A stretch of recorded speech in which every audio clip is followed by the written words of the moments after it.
Yo, Happy New Year! I hope you all had a great Christmas and a pleasant New Year's celebration.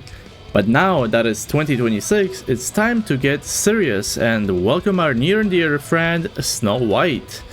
Saved from decapitation and given a new body equipped with gear courtesy of Cecil from Eden TM.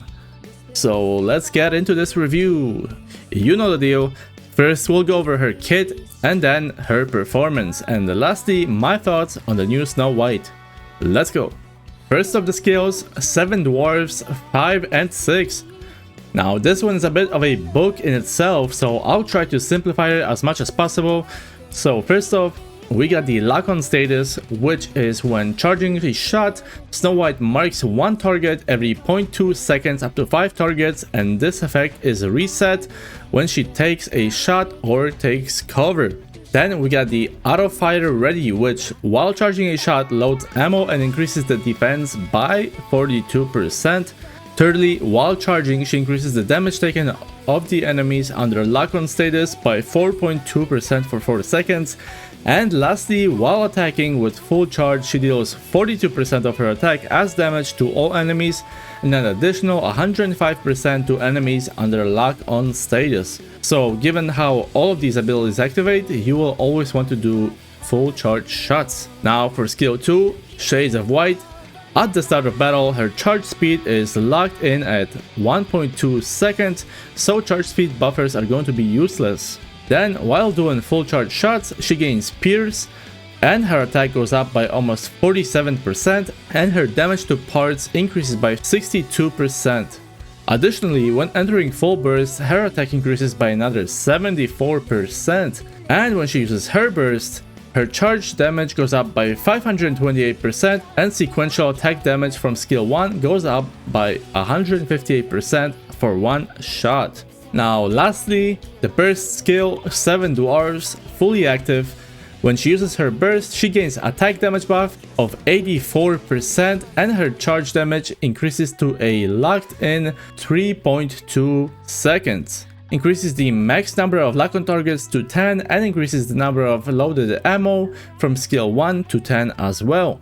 She is able to perform 2 of these shots, after which these effects are deactivated. And lastly, she deals 42% of final attack to all projectiles on screen, and I think this is a nice quality of life because she will be less likely to get hit by projectiles while she is performing her charge shots, which take quite a bit of time, in total 6.5 seconds of charge time. So I'm guessing this is going to be a really nice quality of life in raids going forward. But that is the entirety of her kit, a lot of attack bonus buffs, and she seems fairly friendly for auto use when going against enemies that are constantly on screen. But for enemies that go off screen and break auto fire logic, manual play will be necessary, because if she cancels her shot, it's highly likely that she will not be able to get both shots off during her burst. With that said, let's go and take a look at her performance. So first off, we got the mandatory Snow White and Rappy comparison. Newsflash, Rappy is better. I tested them with Crown and Little Mermaid and the 3 classic buffers. With Helm, Snow White is doing 2,033,000,000 damage, while Rappy did 2,206,000,000. Snow White doing 92% of Rappy's DPS, but with Naga a slight increase of 40 million for Snow White and a significant 400 million increase for Rappy. Rappy benefiting from the core damage quite a bit more, although not a bad choice for Snow White either. And lastly, we got Maid Masked. Snow White doing 2.16 billion damage, while Rappy doing 2.25 billion, both performing better in this team than with Helm. Then I also wanted to compare Mihara against Snow White, so I got the same team as Team 1, Mihara doing just over 2 billion, while Rappy coming in at 2,139,000,000 damage. But most importantly, Snow White is on the power level of Mihara with her own strengths and weaknesses. Moving on, a small comparison between SBS and Snow White with the maids. Snow White ended up doing 14% more damage than Scarlet at 1.8 billion. Next up, I'm using 8 for the purest damage buff, comparing Snow White and Dorothy with Helm and Eleg. In both teams, Snow White doing about 130% of Dorothy's damage, The overall damage for both of them being higher with Helm, both Snow White and Doro gaining about 50 mil each. Moving on, I compare her to Ludmilla with Crown, Little Mermaid and Helm.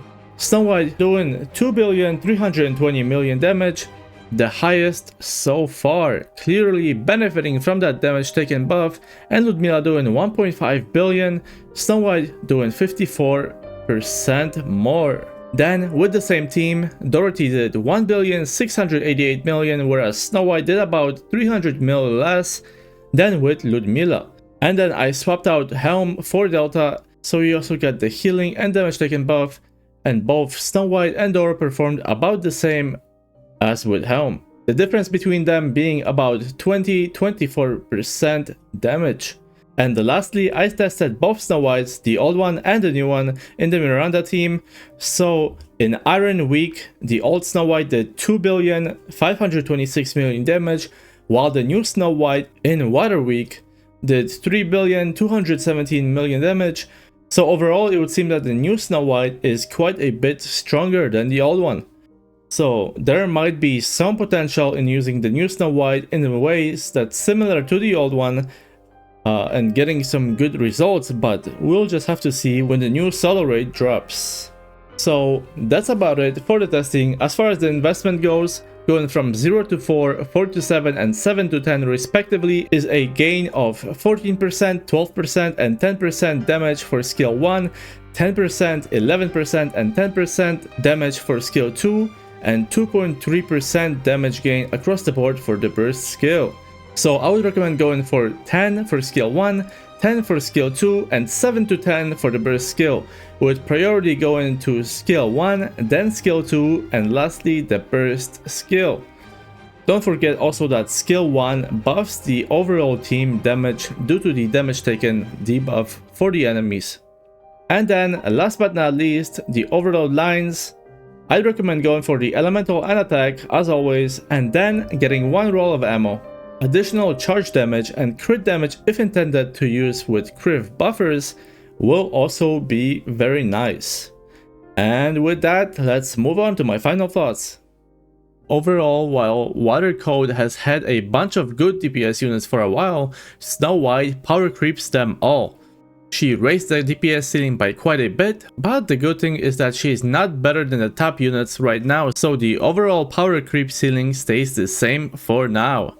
She has a lot of attack buffs in her kit, which makes her a little bit less receptive to general buffers than other characters might be, but it also makes her more flexible in terms of her teams. With all of that said, personally I'm ranking her in the low triple S tier. I would recommend picking her up and building her. She is a pilgrim and a 1% banner, so sniping her later on will not be easy. Speaking of 1% banners, I should also mention that Rapi Red Hood is also having her rerun banner right now. Rapi is the best unit in the game with insane amount of utility and being the top damage dealer, so I would recommend you pick her up if you do not have her already. Between Snow White and Rapi, if you could only have one, get Rapi, 100%. But that is gonna do it for this review. I wish you all the best of luck on your pulls. Don't forget to like the video and subscribe to the channel, and I'll see you on the next one.